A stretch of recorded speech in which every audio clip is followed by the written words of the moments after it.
আজি মাছৰ মূৰ অলপ বেছিকৈ আনিছোঁ এটা স্পেচিয়েল আইটেম বনাম বুলি।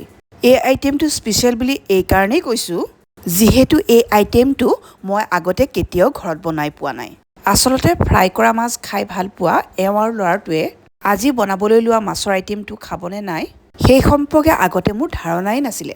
সেইকাৰণে আচলতে আগতে এই আইটেমটো বনোৱাৰ ইচ্ছাও কৰা নাছিলোঁ। কালি এওঁলোকক এনেই সোধাত বাপেক পুতেক দুয়োজনেই ক'লে, কেতিয়াবা দেখোন ক'ৰবাত ভোজ খালে এই আইটেমটো অকণমান খাওঁ, বেয়া নালাগে।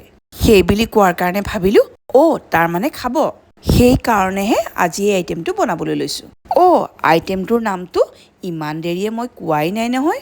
আইটেমটো আন একো নহয়, মাছৰ মুড়ি ঘণ্ট। আপোনালোকে হয়তো প্ৰায়ে ঘৰত বনায়, কিন্তু আমাৰ ঘৰত যে বনোৱা নহয়, সেইকাৰণেহে মই আচলতে ইয়াক স্পেচিয়েল বুলি কৈছোঁ। বিয়া সবাহৰ ভোজবিলাকত মাছৰ আইটেমৰ লগত দেখোন মুড়ি ঘণ্ট এখন থাকেই।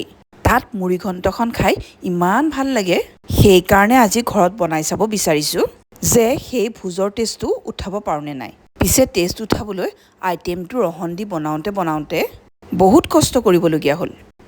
লগতে অলপ কণীৰে সৈতে শেৱালি ফুলৰ ভজাও বনালোঁ আৰু লগতে কেইটামান মগু দাইলৰ পকৰি। আৰু এতিয়া থপথপীয়াকৈ বনোৱা মুড়ি ঘণ্টখন, লগতে মাছ দি বনোৱা শাকৰ জোলখন আৰু থাল ভৰাই দিয়া বাকীকেইটা আইটেম দেখি বাপেক পুতেক ভোকত ৰ'ব নোৱাৰা হ'ল। তেওঁলোকক ডাইনিং টেবুলত ভাত ৰেডি কৰি দিয়াৰ লগে লগেই দুয়োজনে মহা তৃপ্তিৰে খাবলৈ আৰম্ভ কৰিলে আৰু খাই উঠি বৰ ভাল লাগিল বুলি ক'লে। স্পেচিয়েলি মোৰ স্পেচিয়েল আইটেম মুড়ি ঘণ্টখন।